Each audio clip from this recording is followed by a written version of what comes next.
Hello दोस्तों, आप देख रहे हो लॉ IQ चैनल। और आज हम इस चैनल के माध्यम से आपको दो नहीं कई सारे लॉ से संबंधित सुप्रीम कोर्ट के कुछ केसेस और लीगल न्यूज आपको हम बताने जा रहे हैं।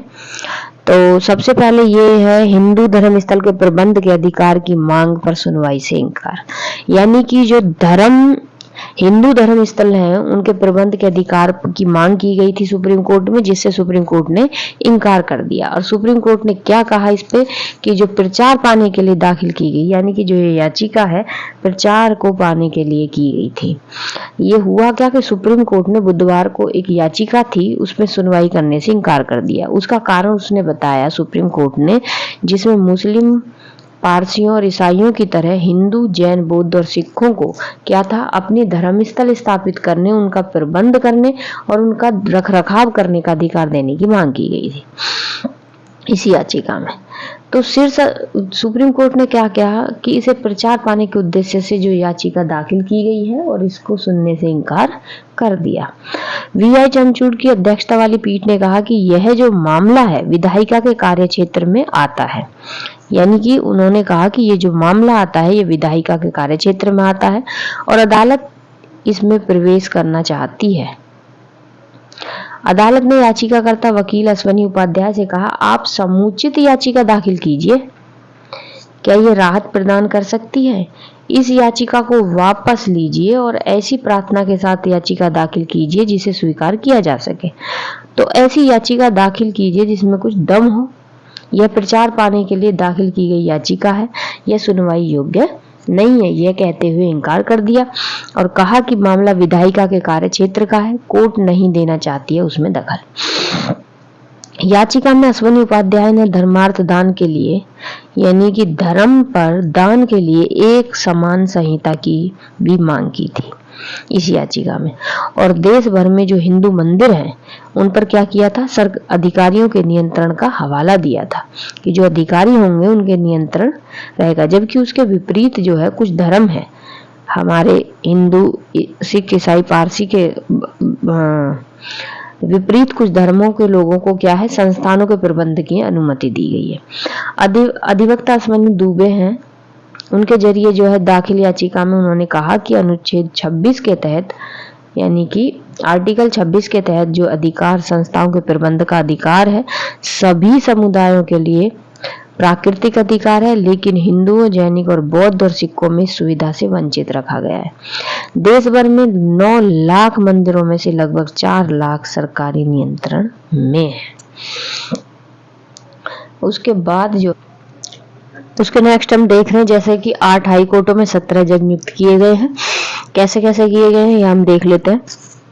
दिल्ली सहित जो है 8 हाई कोर्टों में बुधवार को 11 न्यायिक अधिकारियों और 6 वकीलों की न्यायाधीश के रूप में नियुक्ति गई। यानी 11 जो है न्यायिक अधिकारी थे और 6 जो है वकील जो है न्यायाधीश के रूप में नियुक्त किए गए। वहीं 4 वकीलों को आंध्र प्रदेश हाई कोर्ट का अतिरिक्त न्यायाधीश नियुक्त किया गया है। जबकि बॉम्बे हाई कोर्ट के अतिरिक्त न्यायाधीश के तौर पर 3 न्यायिक अधिकारियों को पदोन्नति की गई है। केवल केरल हाई कोर्ट ऐसा है जिसमें 3 न्यायिक अधिकारियों को अतिरिक्त न्यायाधीश नियुक्त किया गया है। कर्नाटक और छत्तीसगढ़ हाई कोर्ट ने एक वकील के अतिरिक्त न्यायाधीश नियुक्त किए गए हैं और न्यायिक अधिकारी को गुजरात हाई कोर्ट ने जब नियुक्त किया गया, जबकि एक अन्य को। इस प्रकार जो है बस ये जान लो कि ये 8 हाई कोर्टों में 17 न्यायाधीश नियुक्त किए गए हैं। कौन कहाँ कैसे किया गया है ये देख लें। अगर इम्पोर्टेंट किसी को पूरा पढ़ना है तो स्क्रीनशॉट मार सकते हैं।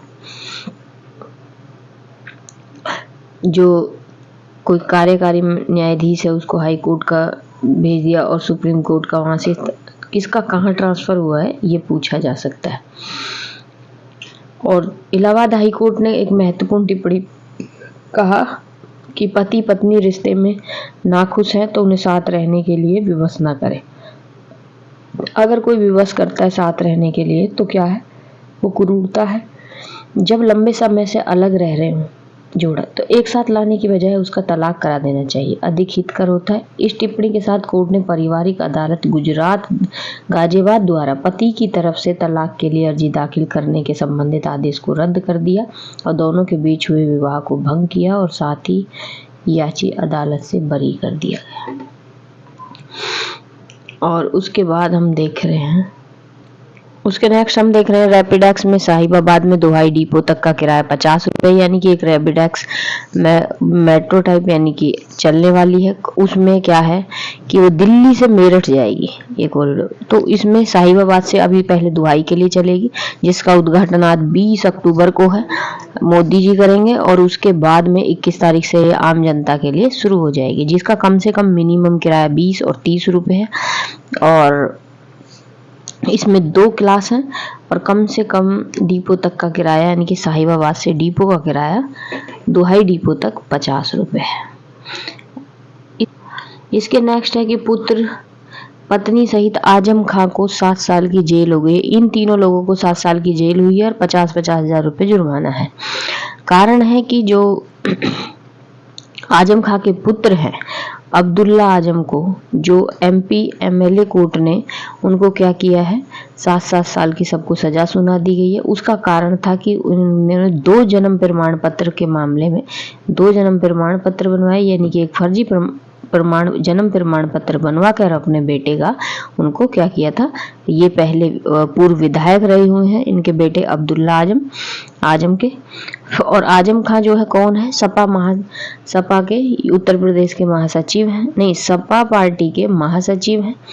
और इनकी पत्नी सांसद रह गई है पूर्व में और बेटा इनका विधायक रह चुका है। तो इन्होंने जन्म प्रमाण पत्र में 2 डेट ऑफ बर्थ मतलब गलत जन्म प्रमाण पत्र करा दिया, इस वजह से इनको जेल हुई है। एक टीवी पत्रकार सौम्या की हत्या कर दी गई थी, तो उसमें 15 साल पहले, तो उसमें 5 लोगों को क्या किया है, दोषी करार कर दिया है। और शादी से जुड़ी हुई इसके नेक्स्ट है कि शादी को उम्र से जुड़े विधेयक रिपोर्ट के लिए 3 महीने और समय, यानी कि महिला की शादी की उम्र 18 से बढ़ाकर 21 साल करने का जो विधेयक था उसकी जांच कर रही है कौन, संसदीय समिति। और उसकी रिपोर्ट पेश करने के लिए 3 महीने का समय और दे दिया गया। इसमें बाल विवाह निषेध संशोधन विधेयक दिसंबर 2021 से लोकसभा में पेश किया गया था। इसे क्या था, शिक्षा, महिला, बच्चों, युवाओं, खेल पर स्थायी परिसमितियों को भेजा गया। पहले भी समिति की रिपोर्ट की अनुमति देने के रूप में विस्तार किया गया। राज्यसभा में क्या किया गया, इसको सदन के सभापति जगदीश धनखड़ जी यानी कि हमारे उपराष्ट्रपति ने क्या किया कि विधेयक की जांच करने की रिपोर्ट पेश करने के लिए पैनल को 24 जनवरी 2024 तक का विस्तार किया। यहाँ तक मतलब आप ये कर सकते हैं इसमें क्या, जैसे का वायुसेना ने किया लंबी दूरी की ब्रह्मोस मिसाइल का सफल परीक्षण। ये भी एक बहुत इंपॉर्टेंट न्यूज है, इसको पूरा पढ़ना है तो आप स्क्रीनशॉट मार लें और पढ़ लें इसको। तो उसके बाद हम देखेंगे इंपॉर्टेंट न्यूज है कि अगले 2-3 दिनों में अरब सागर में उठ सकता है क्या, तेज चक्रवात, यानी कि 2-3 दिन में क्या हो सकता है, तेज अरब सागर में चक्रवात उठ सकता है, जो बंगाल की खाड़ी में भी निम्न दाब का एक क्षेत्र द्वारा विकसित है। आज हमने जो इम्पोर्टेंट थी, बहुत ही खास न्यूज़ थी, वो देख ली है। और नेक्स्ट वीडियो में हम फिर बनाएंगे। अगर आपको वीडियो पसंद आ रही हो तो लाइक करें, अपने दोस्तों को भी शेयर करें ताकि वो भी इसका लाभ ले सकें, और चैनल को सब्सक्राइब कर लें ताकि हम दोबारा जब भी कोई वीडियो बनाएं तो आपको उसका नोटिफिकेशन मिल जाए। धन्यवाद।